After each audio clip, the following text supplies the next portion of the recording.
Okay, guys. Good morning, everyone. Hey there, hey there. Gonna give everyone just a couple of seconds before I start. Good morning. Say hello. Let us know where you are from. We're doing Mornings with Mayesh today with Amy Balsters, guys. Are you excited? I am. Let me just check everything. If you guys are wondering, I always edit this out of the podcast. Just in case you were wondering. Just want to make sure everything is good and that we're live everywhere. And Remy is barking. He's saying good morning to you guys and probably barking at some delivery dude because tis the season for deliveries, right? All right, we're all good. Okay, guys. Hey there. Thanks for joining us today. Our final 2021 Mayesh Design Star, Amy Balsters of the Floral Coach, is my very special guest today. We are going to be talking about bouquets. In particular, we're going to be taking a deeper dive into her first Design Star video, all about creating a spiral bouquet, talking about efficiency, pricing, and finishing touches, along with touching on topics like design tools and trends. Who's ready to do this with me today, right? All right, so let me bring on Amy, and we're going to get started. Hey, Amy. Hi. Good Make sure you morning. get a good picture of me smiling, not like with my mouth wide open and like. You're super tiny. Insta story. Remy's going crazy, so I'm sorry about that, guys, everyone. Oh, I hate when that happens, but I've tried bark collars and it worked for like a couple of months and then it was done. Like he doesn't care. He's like, just spray me with citronella. I don't care. There's a guy outside. I need to protect this house because he's a Shar-Pei and he's super, super, super protective. Okay, so Amy, welcome to the show. How are you doing? I'm so good. Thanks for having me. I'm awesome to be with you again. Yes, again, I love it. I love it. So I feel like pretty much everyone knows who you are, but just in case we got some new people, because actually I did see someone that might be new that was joining us because they didn't know that like anyone could come and listen. I like saw like a question like, can anyone come and join? And how do I do that? So we might have some new people. So hi to our new people. And thank you to everyone else that joins us all the time. We love you guys. So to get started, Amy, why don't you just introduce yourself a little bit and tell us a little bit about your flower story? Awesome. Well, thanks for having me. It's such an honor to be the design star for the end of just an interesting year and be able to share my passion, which is, floral design mechanics and techniques and principles of design, all these things I'm passionate about, and kind of highlight foundational floristry. So I'm excited to get to be a part of it this year. I have shared my story before and it's really long, so I'm going to keep it as tight and condensed as possible, which is not always my strength. But It's all good. Just to give, thanks, to give the kind of the really quick highlight reel.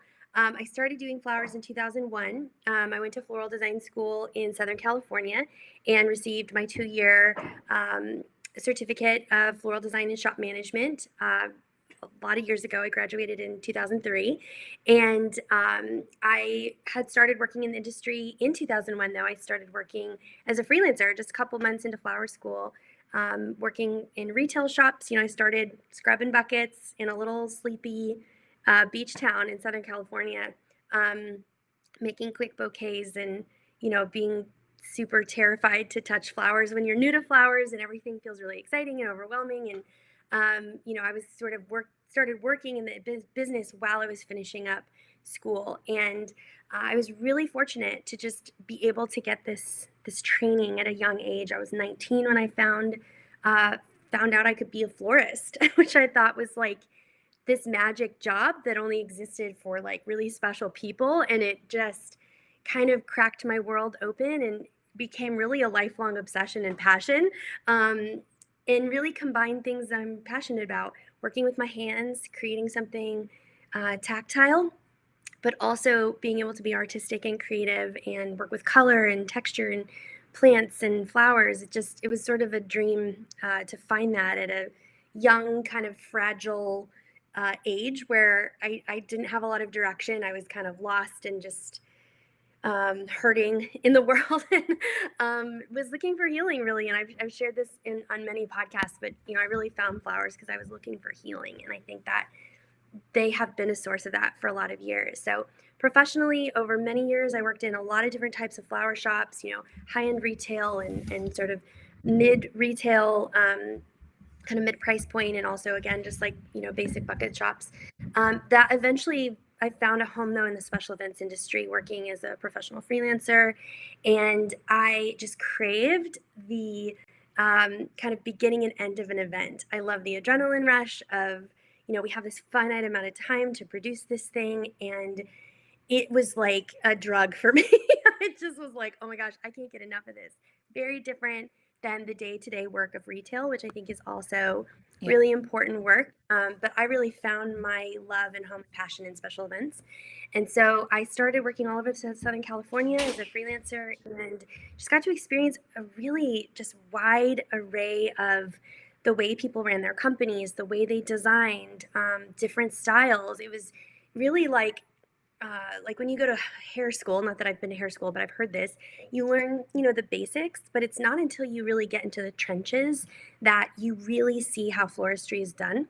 And so I feel so blessed and fortunate that at a really young age, I had exposure to this vast industry in so many different ways. And being a freelancer really allows you the opportunity to be exposed to a lot. And so I kind of got, I think, my master's degree, if you will, in the trenches, working as a production designer, pumping out 5, 6, 7 weddings a weekend for some companies, and just doing a ton of volume, and knowing how to become a more efficient designer. And I still use those techniques to this day around how I approach floristry. And so those really early formative years in my career taught me some really important things about how to do floristry in an efficient way, in a profitable way, in a sustainable way. And I've learned a lot of lessons along the way.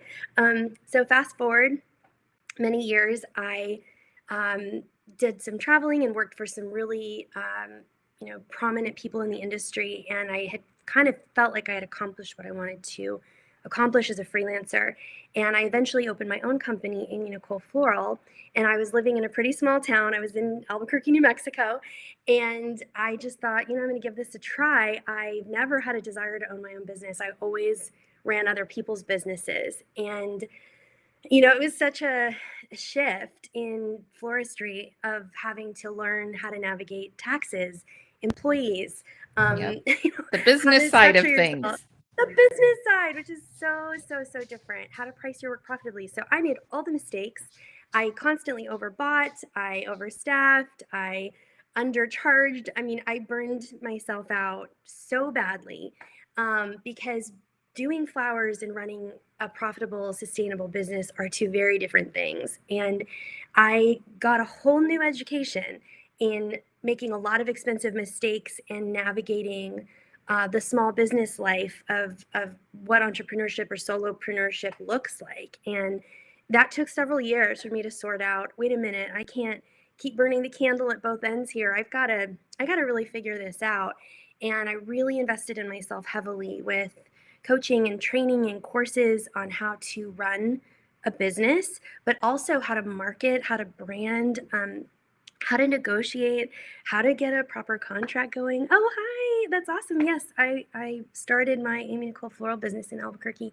I lived in a small market where there's not a lot of great flowers to source and had a lot of trendy brides. So I really understand sourcing issues and had to get very flexible and creative. I actually shipped for many years. I shipped Mayesh flowers into Albuquerque because my local wholesalers could not source the things that I wanted to use in my weddings and events. And, all that stuff, all those hardships have made me into the designer that I am today.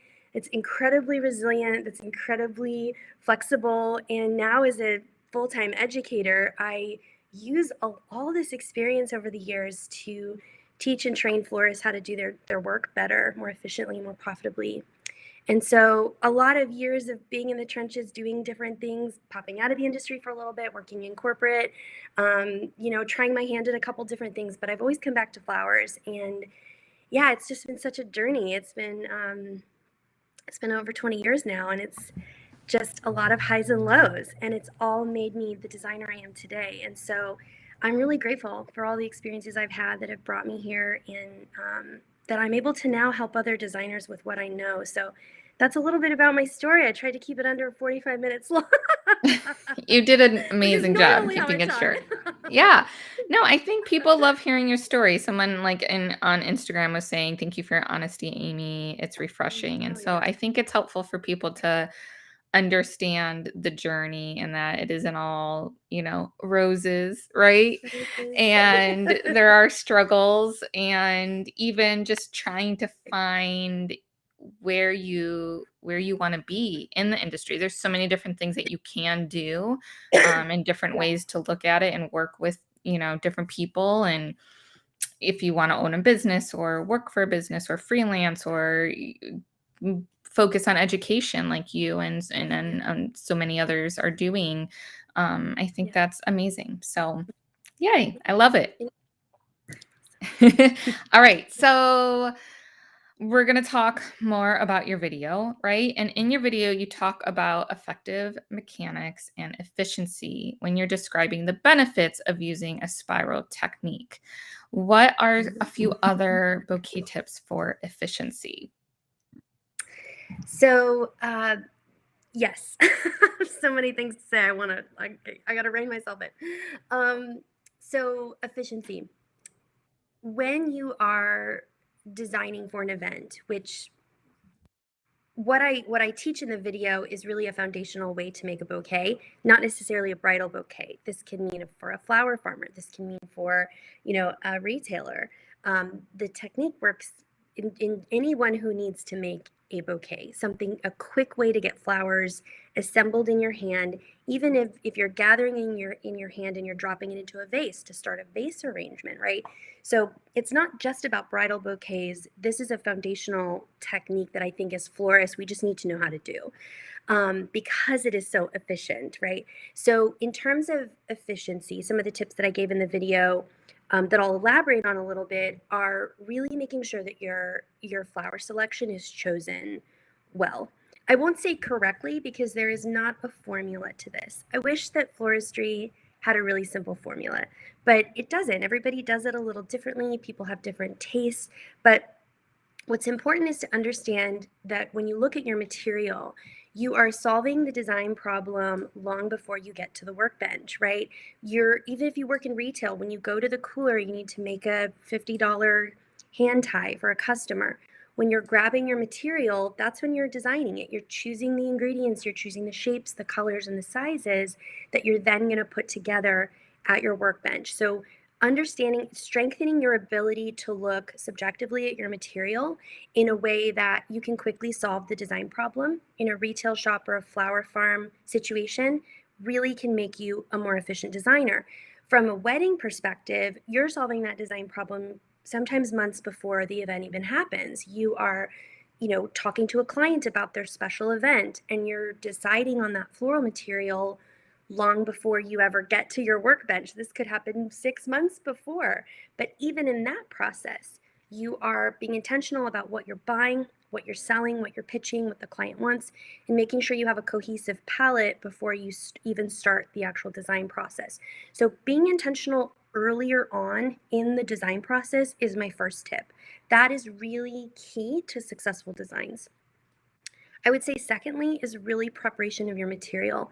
Great bouquet making in terms of using the spiral technique is really about preparing your stems well, looking at your material and really understanding if there's a bend to something, where to break that in half, where to rip off laterals, save those for lower in the bouquet, where to separate, a very branchy piece of material where you can break that down so it's appropriate for the bouquet you're making. If you're doing a hand-tied cascade, really choosing material that falls forward is going to make your life a lot easier than choosing vertical upright pieces, right? So Right. this stem selection and stem preparation is so important. I used to talk about this in the Mayesh Design Star video, but I have a little saying, some of the people who followed me for a while hear this and they say it back to me. It's our little thing we do, and it's like clean, clean, clean, clean, clean, clean, clean, right?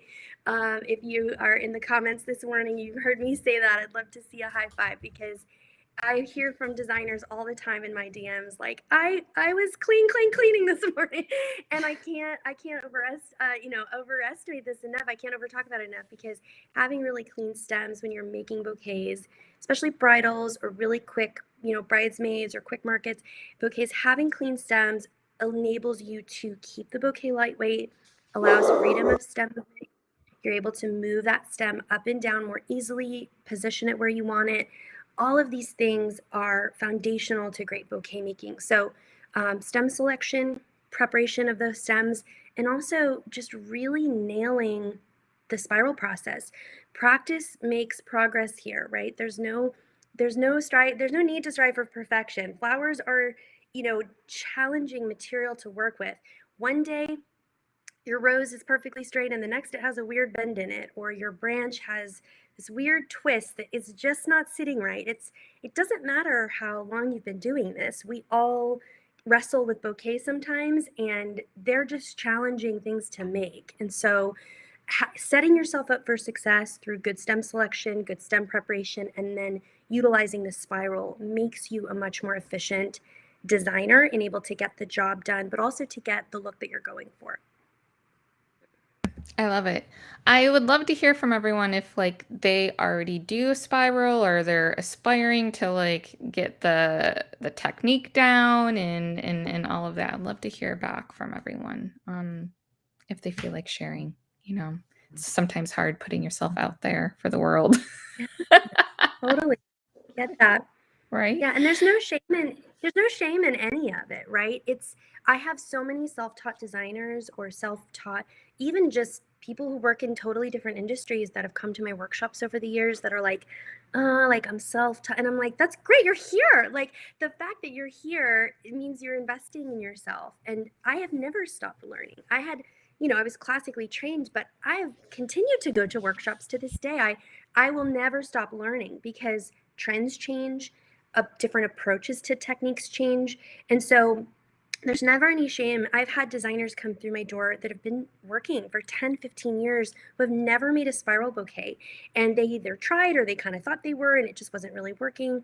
And I've been really fortunate to see a lot of aha moments over the years in my own workshops. But, I've had designers say, this is the first time. I mean, I'm running a, six-figure business, and I've never done this before. So there is no, we all are in this evolution of our work.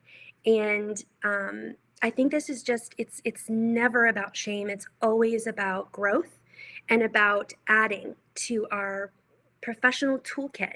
And this is why I'm so passionate about talking about it, which is why, we collectively decided this would be the great fit for the Design Star video, because this is a Yes. tool. This is certainly not my technique. This has been around for years and years and years. Its origin is out of Europe. It's called the European spiral hand tie. If you Google it, you're gonna find lots of information about it. But this is kind of my take on it.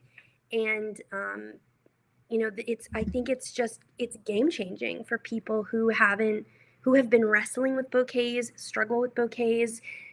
If they find freedom in the efficiency and speed that they're able to create with this spiral. And I'm really big on like busting some myths about it, because typically a lot of florists believe that the spiral only makes round type bouquets, but I really demonstrate that you can actually make a multitude of forms and shapes with the spiral through how you place the stems. And so, yeah, I see a question in here that popped up. Do you Yeah. want me to answer it? Yeah, so here is a Flora Danica, and she's asking, can you share a tip on hand-tied cascading bouquets? And I have another question too that goes along with Yeah. what we're talking about. Absolutely. So thank you for your question. Yeah, this is a great question, and I have a lot of tips on this, but I'll try to keep it pretty short. So my first tip is, again, it's going to go back to these basics that I'm talking about, which are stem selection. regardless of whether you're making cascade or anything, choosing thin stems, choosing stems that are in the shape of the style you're trying to make is really important. And I go much deeper into this in my course, but where we're looking at is line, mass, form, and filler. This is how I categorize them. This is based on the AIFD main design book that I utilize in my teaching and how I categorize flowers. But I'm looking for shapes to create this cascading shape. And what that means, so my first tip for you is to really think about your tapered point. If you're looking for, I would call a more traditional sort of teardrop cascade, which is, I think, the majority of what brides want is that teardrop shape, or kind of that waterfall, more vertical down. That teardrop shape has a pretty fine point. Doesn't have to be this perfect mounded thing, but what is going to make that point? And then layering your stems. What I show is that your stem actually is laid head to the left and under the bouquet head to the right as you build backwards. So I know it's hard to explain this on podcasts, but basically I build my cascading hand ties from the bottom up. This works really well for me. Not everybody does it this way, but I choose ingredients like line flowers that are thinner to go at the base, so the tip of the cascade, and I work my way up with smaller mass blooms, filler, small form flower, and then the top 1/3 of the bouquet is where I focus my mass blooms. Roses, peonies, dahlias. So I have this really specific progression of size that I'm paying attention to. This allows them to come together very quickly, and it really allows me to get the shape that I'm looking for in a cascade. So hopefully that's helpful. Awesome. You mentioned a book. What book did you mention, Amy? Oh, it's on my Amazon shop if you're having a hard time finding it. It's called the AIFD Guide to Floral Design. Can be tough to find. It's not available on Amazon, but if you just, I have it in the Amazon shop, so you can just see the cover of it if you're having a hard time finding it. There are places like AIFD that you can just buy the book from. It's not a cheap book. It's not a pretty coffee table book. I mean, it's got some lovely designs in it, but it's really a technical book that has a lot of terminology in it.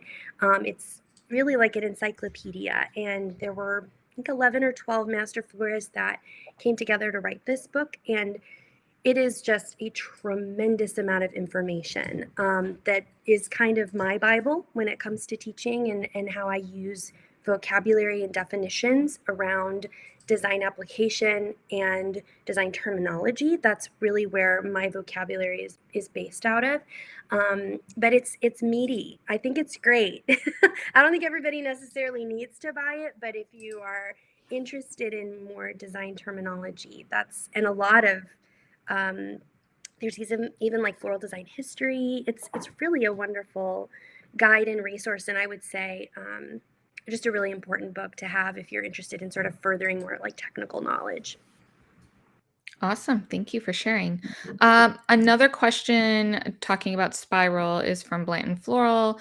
They say, I struggle to make it loose and not too tight or have too much product with the spiral. What do you say about Yeah. that?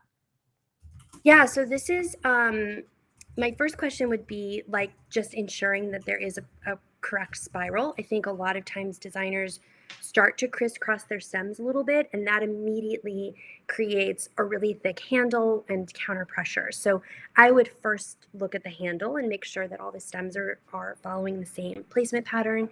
Um, as my first step. In terms of, it's hard to keep it light and airy.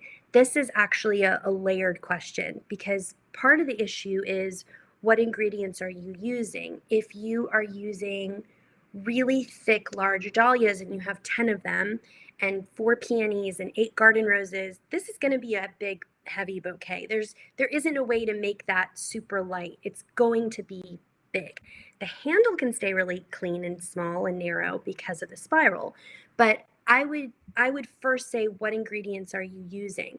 If you can actually, this is what's also like amazing to me about the spiral, in at least the way that I build them, is that you do not need that much product to make an impact because the way stems lay deep and then get terraced, the bouquet is really built instead of rounded, it's built almost from the middle out.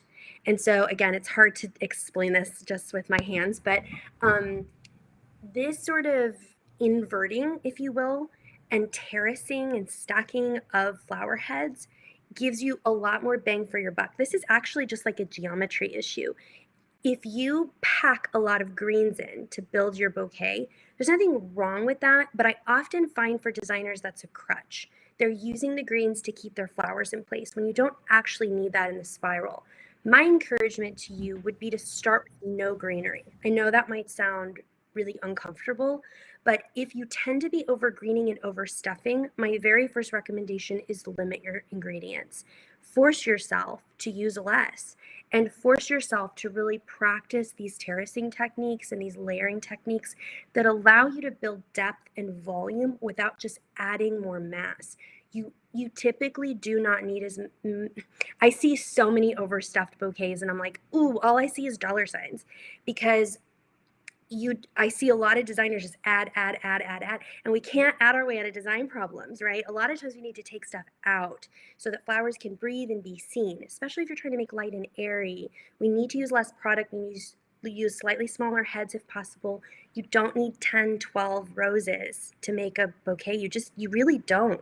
Using a gradation of size, building visual pathways or what we call implied lines, all of these techniques help you to create this light, airy look. But I wish I could unpack that more. I have a literal entire like 6-hour course on it because it's not an easy answer. It's very layered. But those are some things I would start with, and I think that can help. Awesome, awesome. And then do you have any tips? We had a question come in from Pretty Squared about tips about finishing the spiral bouquet with greenery, or do you ever put like flowers around the collar or that type of thing? Yeah, I love this question. This is I wouldn't say this is a mistake. It's just a stylistic choice that I've observed over the years that for me when I'm finishing the neck, so when I build a spiral again, I'm building it almost up and out like an upside down triangle. When I do that, it leaves a lot of open stems around the neck. And so I utilize a technique called collaring. Typically collaring means that you're putting the same ingredient all around. What I'm doing is actually following lines I've already created in the bouquet, and I'm adding smaller headed ingredients and line flowers or foliage down around the outside. Again, a little hard to explain, but basically I'm not just grabbing a full handful of leather or lemon leaf or whatever and just literally covering the handle. I think it's needs to be a more intentional process to maintain the outside form of the bouquet, but it also just adds unnecessary bulk and product to an already completed bouquet. The finishing of that is really about looking at the collar, identifying what is already there. Here's an example. If I have a bouquet and I have a cluster of white spray roses, and then below it, there's a big gap between that spray rose and my hand, what I'll do is take a little piece of something white in the bouquet. Maybe I have some snowberry, maybe I have some filler of some kind. I will take a small piece of that and lay it underneath the spray rose. So it's similar in color, tone, but it's just sort of blending out that stem so it doesn't look like I forgot to put a flower there. What I don't do is take mass flowers, which just mean round blooms like roses, ranunculus, and start shoving them at the base of the neck of the bouquet. What this does is I think it wastes product because it gets really hidden down there by the hand, but also it ends up kind of rounding out the bouquet in this kind of dense way that when you're trying to make light and airy bouquets, what you're really doing is building lines and creating space between those flowers. So in order to maintain that, I don't want to just stick roses around the base of it to cover and fill space. That's also a huge expense to stick down there when you can solve the problem with a smaller line or a piece of filler or a small piece of greenery. It's not always greenery. It's sometimes in a similar color as the flower below it, and that's what really maintains all those beautiful color pockets that I've built in a bouquet. So this is in depth, right? It's not like a quick, I wish I Yeah, had quick answers. I always have long answers, but it's this is a really okay. thoughtful, yeah, it's a thoughtful, intentional process for sure. Awesome, awesome, awesome. Okay, so we get a lot of questions about pricing. Can you talk Mhm. a little bit about how you price your wedding bouquets? Yeah, I sure can. So this is a really, I won't say it's a tough question to answer because I think it's actually quite easy. Um, there is an industry standard, and I'm sure you talk about this all the time. And I have many friends who have great pricing courses. Yep. It's not something I teach necessarily, but I'm more than happy to mention it. There's a lot of different pricing models out there.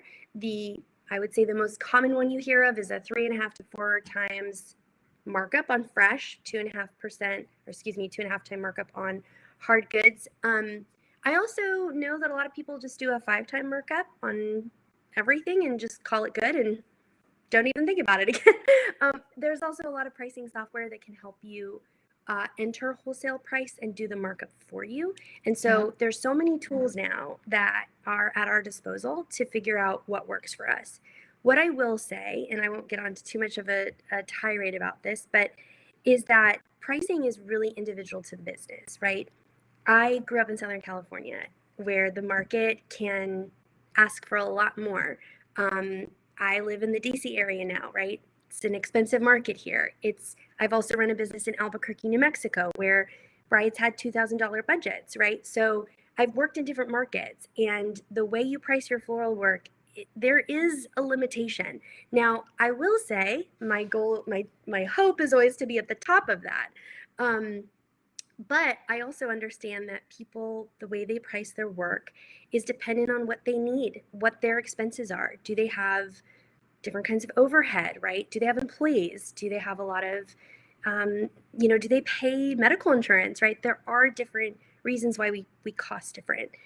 So I don't have a really clean cut answer. I think the answer is this is really important to do this work in your business to identify first what are your real expenses. What does it cost you to run your business? To know that number is really important because that number needs to help you determine what you charge. Now, I don't believe that just starting out you should charge a lot less. I think that it's important if you're going to take somebody's money for a professional service that not only can you deliver on that professional service, but also to price according to what our industry expectations are. And so as you navigate your own way to price things, I constantly see this on Facebook groups. Hey, everybody, what would you charge for this, right? It's an impossible answer because when people answer that from all over the country, you get this huge range of pricing. Yes. What somebody can get for 175, somebody in another city charges 350. So by asking for one price fits all, I think is a dangerous precedent to set in your business. I think it's a quick way to either price yourself out of your market or to really underprice where you are. So there's a lot of people that teach this, and I think that's really important for the individual, whoever asked this or whoever is curious about this, to do this work. I know it's not the fun, sexy part of what we do, but it's critical to be able to understand our numbers. And that way we also stop overstuffing our bouquets. We stop overstuffing because we know that adding 3 more roses can literally cut and derail our profit pretty quickly. And so I want you to think about this. Next time you're making something, if you're an overstuffer here on the call, no shame. But when you get that inclination to just add one more, I just need one more. It's okay if you really need it, but a lot of times we just overstuff out of fear or just lack of recipe writing, or we just sometimes are just like afraid that doesn't look like enough, and so we just keep adding and adding and adding, and then we end up with these huge things that are way over budget. So next time you feel this way, if you are guilty of this, which I think a lot of us are, I want you to look at your flowers with price tags. Literally, imagine a price tag hanging on every stem. And if you can sit just like they do in retail, right? They know that if you grab a rose out of the cooler, it's $5.50, right? Retail. So what does that product really cost you retail? And every time you go to reach for one more, okay, that's 5, 10. Okay, so I've added another $35 to this bouquet. Did I really need it? Can I pull a few? Can I pull $10 out of here? Can I pull 20? Right? And then imagine yourself taking that $35 and ripping it up or burning it, something dramatic to help you realize, that this isn't necessary for a lot of your work. and that if we're just adding out of fear, we're really hijacking our profit. And you can just go right into your bank account and pull $35 out and just go walk over to your floral trash and dump it in there, because that's really what you're doing, right? So, I'm being a little dramatic, but I think my point is that sometimes we need to be confronted with those realities of what our product costs. And you know this better than I do right now, is that flowers have never cost so much. And Yeah. so we have to be, especially next year, I would really encourage florists who are listening to this to consider a major price increase for next year if you aren't already. This is the time to do it, because we don't even know next year what we're facing. And so give yourself at least a 5% margin, maybe more like 10, maybe more like 15% with your clients. And I would start charging that now, like not tomorrow, not next week, now. Any new clients you talk to, if you're running a retail shop, I think we have to increase our prices, because labor is going to become a problem. Freelancers they're hard to find right now, and they can ask for what they want. And to find good help, it's going to cost us more to hire and retain them. The product that we want to be using is going to cost us more, I think, personally, for many years to come. I just don't see it changing anytime soon. And I think we have to be bracing ourselves that it's going to cost more to run floral businesses. And what we've been doing the last 5, 10, 15 years is going to look different.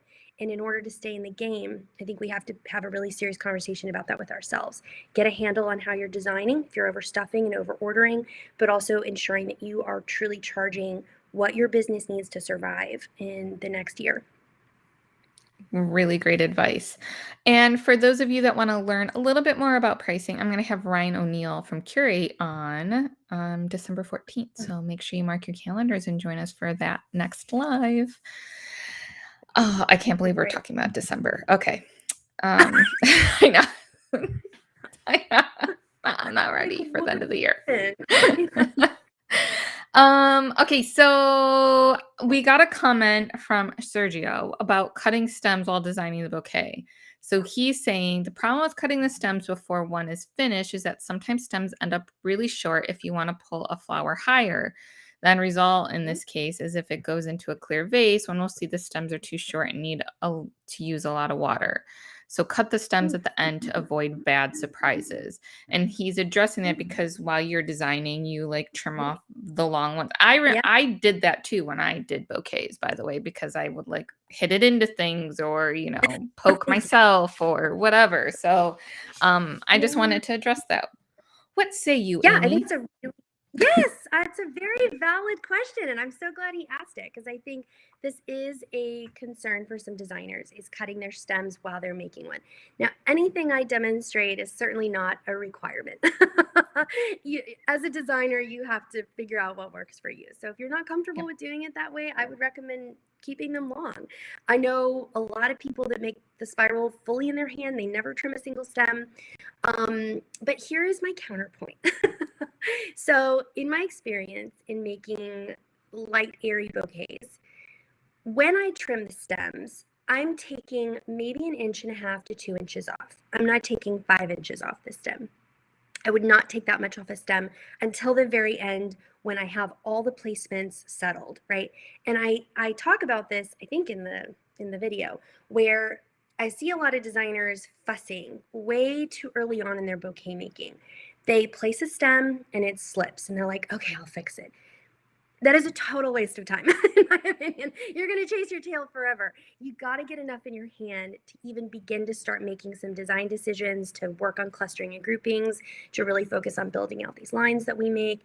And so my recommendation is, while you're building, this is my thought process of stem cutting, while you're building, a lot of the stems are actually at a similar height in the bouquet, because I'm really working to just get material generally placed. I say this all the time in my workshop. If you're on here, you've been in my workshop, you're probably triggered, because I make you say it over and over. We're getting things generally placed. We're not finishing every stem that lands is not where it's going to end up. So I'm going to probably move a line flower that's migrated to the outside of the bouquet. If I have a cluster of spray roses, one of them might end up on the right side. I want to pull it back to the left. So I'm going to be making those final edits really in the last 10 to 15% of my bouquet being done. Really focusing early on is about weight. Now, I have, not to be like TMI, but I have tendonitis in my wrist, elbow, and shoulder from being a florist for 2 decades. So I have a ton of problems with my arm.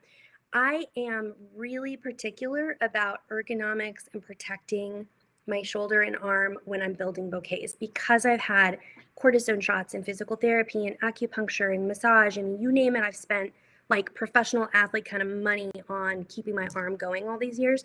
So Right. I'm really, really picky about not overholding a lot of excess weight in my hand. If I have a bunch of snapdragons and stock that I know is going to end up on the perimeter, I'm going to leave those stems a little longer before I trim. But really, that trim is about creating physical balance in my hand. This is about making it easier for me to hold, but also for me to maneuver. I'm grabbing the bouquet and twisting it and twisting it and twisting it as I lay stems into the spiral.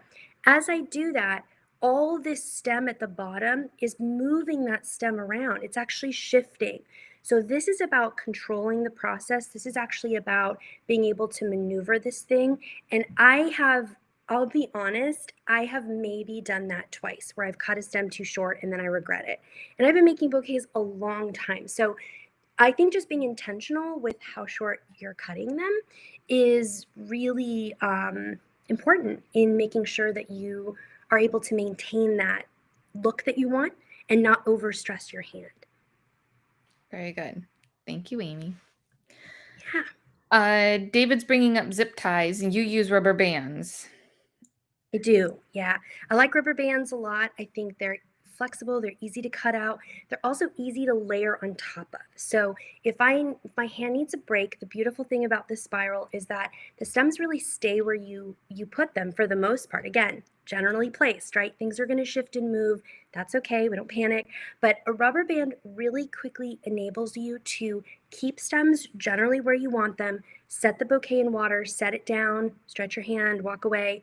I'm not big on zip ties. I find that they just add bulk, but I know a lot of designers that use different techniques.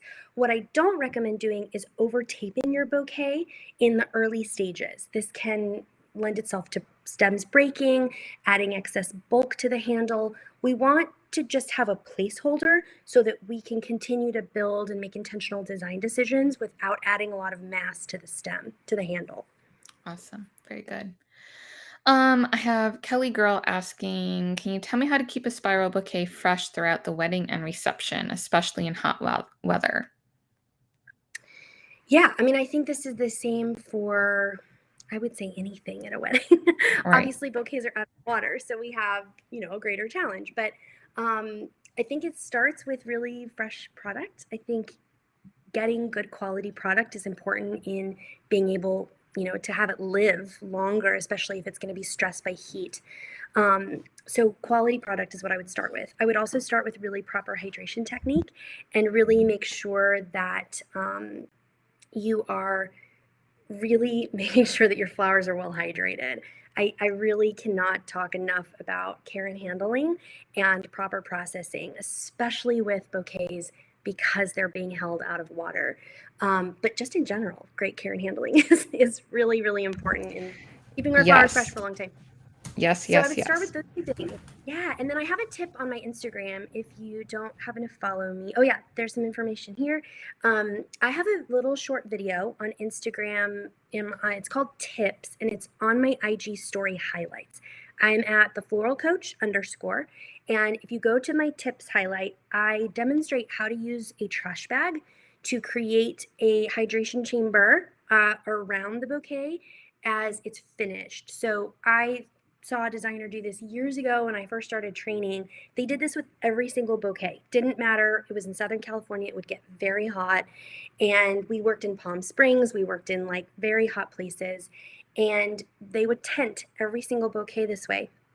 And just it sat in the cooler like that.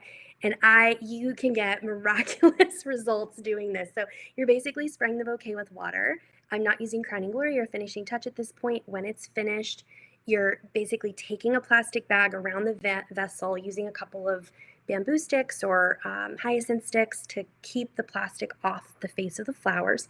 And you're creating this sort of tent, if you will. It's just driving hydration and moisture into those flowers. And so this works great whenever I need to like wire something into a bouquet, or if I have fragiles like vines that I want to add in. All these extra steps take time. So when we talk about pricing, keep that in mind. If you go through the trouble of properly processing your flowers and using quality product and making this hydration, this is all time, and we need to be charging for our expertise in how to do Yep. this. So yeah, hopefully that's helpful. Very good. Very good. So I included a link for our care and handling guide. I meant to say need care and handling tips, but did a boo-boo. And then I have Amy's Floral Coach Instagram link, and then a link to the highlights that she just mentioned too. Someone's asking, do you recommend a vase for your bride's bouquet? I find vases close up the bouquet. I use small buckets. I like to find something prettier. Do you Yeah. do you transport them in vases? I mean, I do. I, for a long time, would just use these really simple cylinders from the Dollar Tree. With the spiral, what's I think amazing, if you don't already use the spiral, is that even if you make a really big bouquet, depending on where the binding point is at. So if you haven't watched the video with Mayesh, I would highly recommend it because I talk about binding point. It's a really key component. Where you bind, where you tie off, is really going to keep and maintain the form, the shape that you've created. So the stems can be sort of pulled together while the stems above the bouquet can stay splayed out. I have had tremendous success with this. Now, if you're making one of these, I call them like installation bouquets, these like enormous, they're like boats. You're going to Right. need a wider vase. Low glass cylinders that have a heavy bottom work well. They can be expensive. So, $8-10 a vase. I would try to get those back or build them into your cost if you find that you consistently need a larger vase. You can also use, a variety of anything really. I've seen people use really pretty like accent decor vases. I've seen people pack them in beautiful boxes. There's so many different ways that you can transport them, but I would be really more concerned about just pulling the stems together by focusing on making sure your binding point is correct. And that's going to allow you to fit that big handle into lots of different types of vases that you need. Very good. So we've talked a lot about loose and airy garden style bouquets, and those have been on trend for quite a while Yeah. now. So do you see that changing and shifting at all, or do you see any other kind of bouquet trends coming up since you're Yeah. one of our experts? Yeah, I think that it's going to be around for a while. I really do. I think it's been around, but I think that we're continuing to see a shift away from, really tight formal looking bouquets. I think they're always going to be around. I mean, Paris Hilton just got married and she had tight, really, round bowl of roses. That's Right. always going to be a classic style requested. I see us moving a little bit less. Oh, I see us moving maybe away from a lot of greenery in bouquets. I see us moving towards really color centric bouquets where, obviously like there's just a strong focus on the color story and there isn't like a lot of greenery. I think this depends so much on where you live in the country. My West Coast friends, my East Coast friends, very different from the people in the middle of the country who are always going to make white hydrangea bouquets with white roses and white stock, and that's going to pretty much always be on trend. So I think trends will shift, but I still see this kind of light airy style. I don't think it's going anywhere. I think that I think people want flowers that look gathered. And I also think that Pinterest determines a lot of where our trends come from. And I'm seeing really color centric designs continue to dominate. And so, one of my tips is to really think about your greenery selection. I talk about this a lot with just design in general, but just reaching for whatever greenery is fine, but really pay attention to the colors in your design and trying to find greenery that sort of emphasizes those. For example, using darker colored foliage really can create a really strong contrast with certain designs. So greenery doesn't have to be green. And I think as we're looking at trends, paying attention to color and really focusing on sourcing and being more flexible, really. I mean, I know we're closing out here soon, but if I hope you hear anything from this is to be flexible, because it's hard to be flexible when you've spent all the pre-work coming up with a design and then 80% of your palette isn't available, right? And so I think we have to get really, really, really flexible around the materials we're using. I literally picked up some Alstroemeria the other day. I'm not a big Alstroemeria fan, It's all my old FTD days, and I'm kind of like, I haven't worked in retail in a long time. Yeah. And I picked up all the greenery and I focused on the color, and it was so perfect as a base for this design I was making. And it reminded me of my own, sort of hill that I die on, which is, to really focus on color, shape, and size, and to think a lot more strategically about my materials and be a lot more open-minded about color, shape, and size instead of getting really hyper-focused on like, I must have this one thing in order to create successful designs.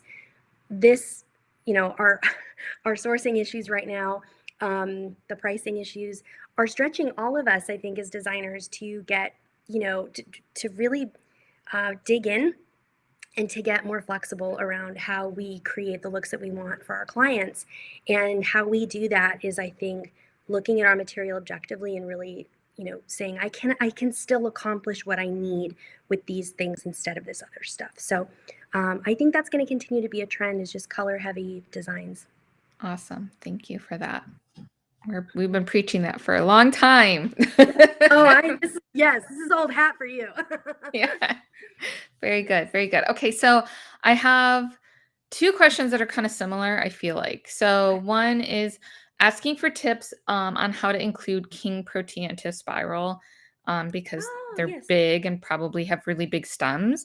And then I have someone else asking like wiring other like thick stem things like big dahlias and the big Mhm. sunflowers. Like she's wondering if you wire them, and someone's just wanting tips for the king protea. So maybe we can kind of group those together since we're running out Yeah, of time.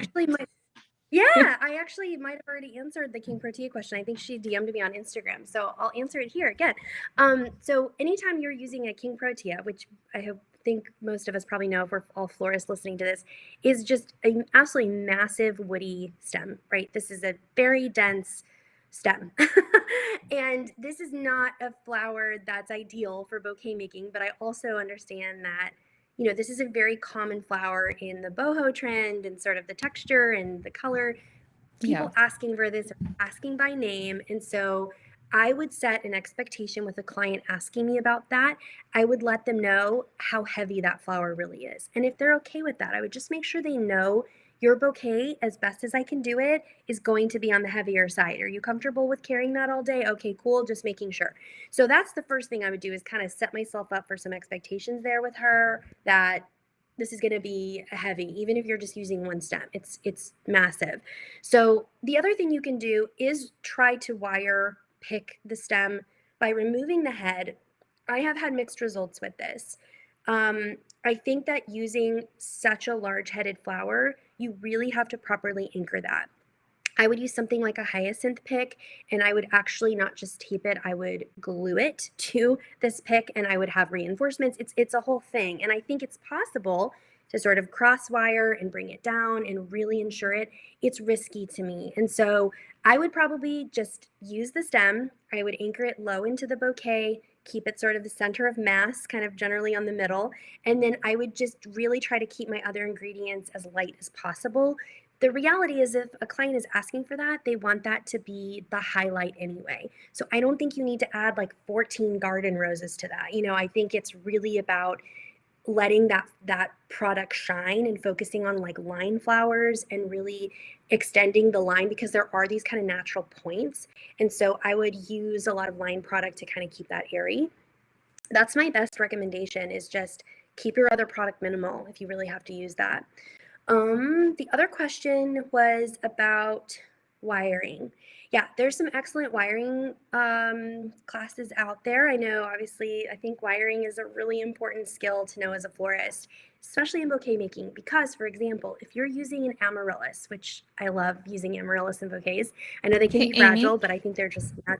Yeah, let me, can you hear me? because I think I might need you to back up a little Oh, bit yeah. because there was some connection issues with the stream. Oh, totally. Sure. So we ended with like light and airy for like the king protea, and you were kind of Yeah. wrapping that up. And now I think you were moving on to the other flowers. So can you? I heard you talk about amaryllis, Yeah. but anything you said before that was gone.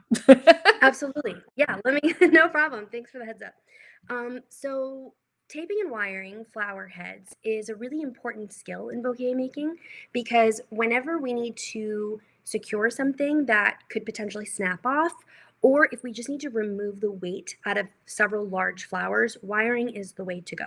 So there are several great courses and classes. I teach a little bit of wiring in my own course, but really being able to remove this bulky stem and have the flexibility and security of a wire really makes a big difference in making a lighter bouquet. So dahlias, you can absolutely wire a dahlia. You can absolutely wire a sunflower. These are all disc flowers. They have flathead, gerbras, all these kinds of flowers that have really bulky handles. I would recommend wiring as much as you can.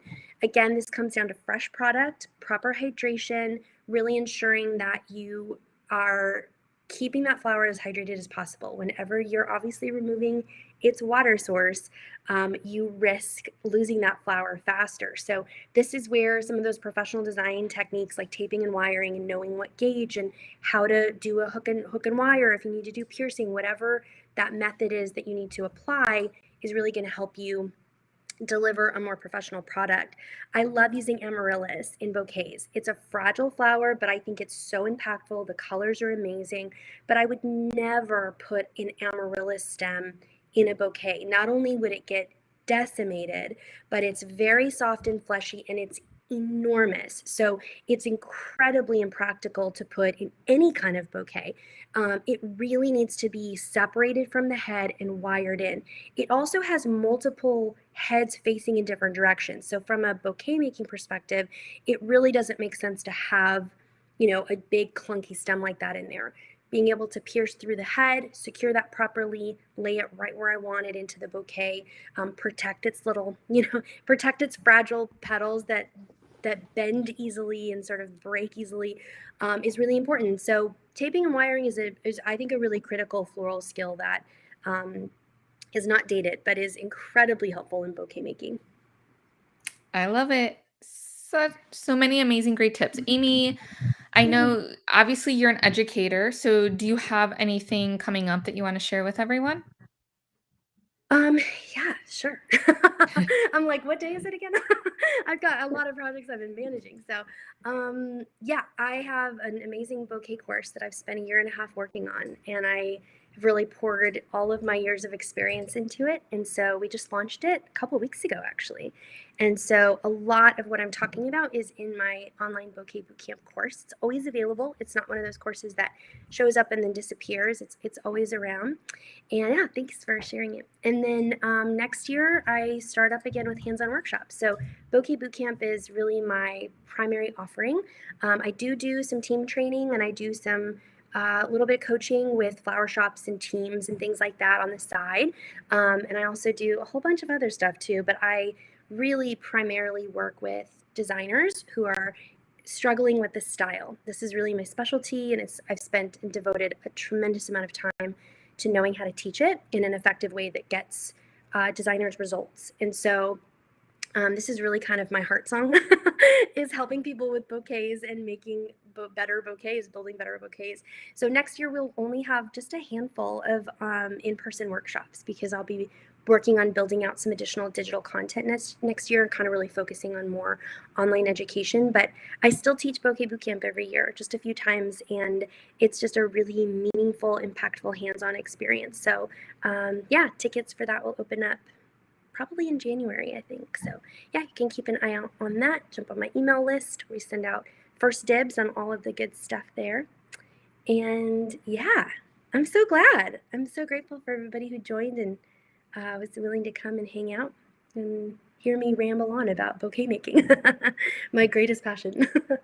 But yeah, that's all I got. I think I lost you. Did I lose you?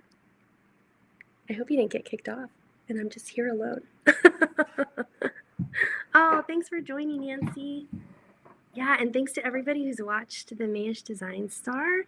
Oh, good. I'm so glad, Chloe. It'll make you a better consumer. Yeah. I mean, it definitely having an appreciation. Oh, thank you, Edna. I'm so glad you like boot camp. That's awesome. We've gotten such rave reviews on it, and it's just made me so happy. You guys are all still here. Me too. Well, I think we lost our fearless leader. So I guess I'll wrap up. I saw her disappear, and I think she might have fallen off. So we are at 11:33, so I'll just jump off. But thank you guys so much for being here. Thank you for joining. I'm sure that Yvonne had some other final closing thoughts that she will let us know about if needed. And yeah, if you don't already follow, I do lots of tips and YouTube channel and all the things over at thefloralcoach.com. And there's resource lists and blog posts and all kinds of great stuff. So I appreciate you guys being here. I have another video coming out next month that is not about design, but it's about well, you'll hear more about it. I'll save it for next month. But it's a topic near and dear to my heart that was really transformative in my work as a designer. So thank you, Natalie. That is so kind. Thanks, Nancy, for your kind words. Thanks, you guys. This has been so fun. I'll pop off and connect with Yvonne and see if she needs anything else from me. Hope to see you guys soon.